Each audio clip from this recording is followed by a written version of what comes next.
দর্শক বন্ধুরা, গ্লোবাল মার্কেটে টেকনো স্পার্ক 30 সিরিজ লঞ্চ হয়েছে। আর এই সিরিজে তারা বেশ কয়েকটি ফোন লঞ্চ করেছে। আর এর সাথে সাথে দুইটি লিমিটেড এডিশনও পেয়ে যাচ্ছে, যেমন টেকনো স্পার্ক 30 লিমিটেড এডিশন এবং আরও থাকছে Tecno Spark 30 pro limited edition. আর আজকের ভিডিওতে আমরা এই ফোনটি নিয়ে বিস্তারিত আলোচনা করব। যদিও টেকনো স্পার্ক 30 প্রো এবং এই লিমিটেড এডিশনের স্পেসিফিকেশন মোটামুটি সিমিলার। আর ফোনটির হাইলাইটেড পয়েন্ট হচ্ছে ফোনে থাকছে 108 মেগাপিক্সেলের ক্যামেরা সেটআপ এবং এছাড়াও থাকছে মিডিয়াটেক হিলিও G100 চিপসেট এবং অ্যামোলেড ডিসপ্লে। সো সব কিছু মিলে এই ফোনটি কেমন হবে, আর ফোনটি যেহেতু গ্লোবাল মার্কেটে লঞ্চ হয়েছে, সেহেতু এই ফোনটি আমরা বাংলাদেশের মার্কেটে কবে এবং কেমন প্রাইস পয়েন্টে দেখতে পাবো, এই সবগুলো বিষয় নিয়েও কথা বলবো। সো ভিডিওটি ভালো লাগলে ভিডিওতে একটি লাইক দেবেন এবং ভিডিওটি বন্ধুদের সাথে শেয়ার করবেন। প্রথমে যদি এই স্পেশাল এডিশনে এই ফোনটির ডিজাইন এবং বিল্ড কোয়ালিটি নিয়ে কথা বলি, তাহলে এই ফোনটির ব্যাক সাইড এবং ফ্রেমে থাকছে প্লাস্টিক। তবে ফোনটির ব্যাক সাইডের ডিজাইনটা একেবারে আলাদা, যা অপটিমাস প্রাইমের থেকে ইন্সপায়ার। আর অনেস্টলি বলতে গেলে ডিজাইনটা দেখতে কিন্তু খুবই ভালো লাগছে। তবে এই ফোনটির ব্যাক সাইডে থাকছে একটি ক্যামেরা, কিন্তু দেখলে মনে হবে এই ফোনটির ব্যাক সাইডে 3টি ক্যামেরা সেটআপ ব্যবহার করা হয়েছে, কিন্তু না, এখানে কাজের সেন্সর একটি থাকছে। ফোনটির থিকনেস করা হয়েছে 7.4 মিলিমিটার। আর এছাড়াও এই ফোনটিতে IP64 ডাস্ট অ্যান্ড ওয়াটার রেসিস্ট্যান্টও পেয়ে যাচ্ছেন।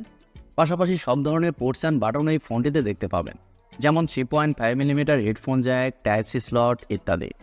আর এছাড়াও এখানে দুইটি সিম কার্ডের পাশাপাশি একটি মাইক্রোএসডি কার্ড ব্যবহারের সুযোগ পাচ্ছেন, যা অবশ্যই ফোনটির একটি ভালো দিক। সো ওভারঅল এই ফোনটির ডিজাইন এবং বিল্ড কোয়ালিটি আপনাদের কাছে কেমন লেগেছে? অপটিমাইজ প্রাইম থেকে ইন্সপায়ার, এই বিষয়টি আপনাদের কাছে কেমন লেগেছে? কমেন্ট করে আপনাদের মূল্যবান মতামত অবশ্যই জানাবেন। ফোনের ডিসপ্লে নিয়ে কথা বলতে গেলে ফোনে থাকছে 6.78 ইঞ্চের ফোনের ডিসপ্লে, যা ফুল এইচডি প্লাস রেটের ডিসপ্লে। আর এর রেজুলেশন হিসেবে থাকছে 1080x2436 পিক্সেল এবং আরও থাকছে 393 ppi ডেন্সিটি। এছাড়াও ডিসপ্লেতে 1 বিলিয়ন কালার্সের সাপোর্টও পেয়ে যাচ্ছেন। আর মজার ব্যাপার হচ্ছে ডিসপ্লেতে ব্যবহার করা হয়েছে ইন ডিসপ্লে ফিঙ্গারপ্রিন্ট সেন্সর, যা যথেষ্ট ফাস্ট এবং অ্যাকুরেট।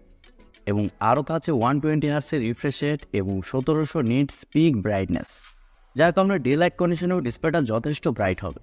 আর 120 হার্টসের রিফ্রেশ রেট থাকার কারণে ডিসপ্লের টাচ রেসপন্সও যথেষ্ট ভালো হবে। আর যেহেতু টেকনো এখানে অ্যামোলেড ডিসপ্লে প্রোভাইড করেছে, সেহেতু ডিসপ্লের কালার কোয়ালিটিও খুবই ভালো হবে। ডিসপ্লেতে শার্পনেসের ঘাটতি আপনারা একেবারে ফিল করবেন না। ফোনটির সফটওয়্যার এবং পারফরমেন্স নিয়ে কথা বলতে গেলে এই ফোনে থাকছে অ্যান্ড্রয়েড 14, যার ব্যাকএন্ডে থাকছে iOS 14।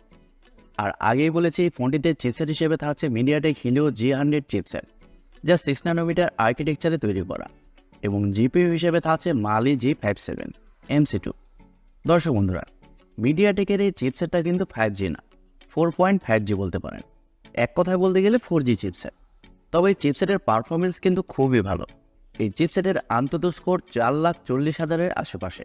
সো বুঝতেই পারছেন চিপসেটের পারফরমেন্স কেমন হবে। ডে টু ডে ইউজ করার জন্য এই ফোনটি দারুণ হবে। পাশাপাশি মিডিয়াম গ্রাফিক্সের গেমগুলো এই ফোনটিতে আপনারা ইজিলি প্লে করতে পারবেন। এছাড়াও মাল্টিটাস্কিং সহ অন্যান্য কাজ খুব ভালোভাবে করতে পারবেন। এদিক দিয়ে কোনো ধরনের সমস্যা হচ্ছে না। আর ফোনটি ইন্টারন্যাশনালি দুইটি ভেরিয়েন্টে লঞ্চ হয়েছে, 8GB RAM 128GB ROM এবং 8GB RAM 256GB ROM। আর আগেই বলেছি এই ফোনটিতে আপনারা সিম কার্ডের পাশাপাশি মাইক্রোএসডি কার্ড ব্যবহারের সুযোগ পাচ্ছেন। ফোনটির ক্যামেরা সেকশন নিয়ে কথা বলতে গেলে প্রথমে বলেছি এই ফোনটিতে একটি সেন্সরে ব্যবহার করা হয়েছে, যার মেইন সেন্সর হিসেবে থাকছে 108 মেগাপিক্সেলের একটি ওয়াইড সেন্সর, যা f1.9 অ্যাপারচার, এবং এর সাথে আপনারা এক্সেলারি সেন্সর পেয়ে যাচ্ছেন, যা স্বাভাবিকভাবে সেরকম কোনো কাজের না। আর ব্যাক ক্যামেরার ফিচার হিসেবে থাকছে কোয়াড এলইডি ফ্ল্যাশ এবং HDR। আর ব্যাক ক্যামেরাতে আপনারা সর্বোচ্চ 1440pতে শ্যুট করতে পারছেন। ফোনেতে সেলফি ক্যামেরা হিসেবে থাকছে 13 মেগাপিক্সেলের সেলফি ক্যামেরা। আর সেলফিতেও আপনারা ডুয়েল এলইডি ডুয়েল টোন ফ্ল্যাশের সাপোর্ট পেয়ে যাচ্ছেন, যার মাধ্যমে আপনার লো লাইটেও খুব ভালো ভালো সেলফি উঠাতে পারবেন। তবে সেলফি ক্যামেরা দিয়ে আপনারা শুধুমাত্র 1080pতে 30fps-এই শ্যুট করতে পারছেন। এই ফোনে আরও থাকছে ওয়াইফাই, ব্লুটুথ, জিপিএস, এনএফসির মতো আরও অনেক ফিচার, এবং ইউএসবিতে থাকছে ইউএসবি টাইপ সি 2.0 এবং আরও থাকছে স্টেরিও স্পিকার্স। ফোনটির ব্যাটারি এবং চার্জার নিয়ে কথা বলতে গেলে ফোনে থাকছে 5000 mAh-এর একটি ব্যাটারি এবং চার্জার হিসেবে থাকছে 33 ওয়াটের একটি চার্জার। আর ফোনটির চিপসেটটা কিন্তু যথেষ্ট পাওয়ার এফিশিয়েন্ট, এর কারণে ফোনটিতে ব্যাটারি ব্যাকআপ যথেষ্ট ভালো পাবে। আপনি যদি নর্মাল ইউজার হন, সেক্ষেত্রে এই ফোনটি আপনাকে 1.5 দিনের উপরে ব্যাটারি ব্যাকআপ দিবে। এবারে কথা হচ্ছে বাংলাদেশের মার্কেটে এই ফোনটি কবে আসবে। দর্শক বন্ধুরা, বাংলাদেশের মার্কেটে এই ফোনটি আগামী মাসের শেষের দিকে আসতে পারে। যেহেতু এই মাসে টেকনো বাংলাদেশের মার্কেটে 2টি ফোন লঞ্চ করেছে, আর দেশের বাজারে এই ফোনটির বেস ভেরিয়েন্টের প্রাইস হতে পারে 24 থেকে 25,000 টাকা। তবে যেটি নর্মাল এডিশন রয়েছে ওই ফোনটির দাম কিছুটা কম হবে। আর এই ফোনটির ডিজাইনটা যেহেতু অস্থির, সেহেতু দামটাও একটু বেশি হবে, এটাই স্বাভাবিক।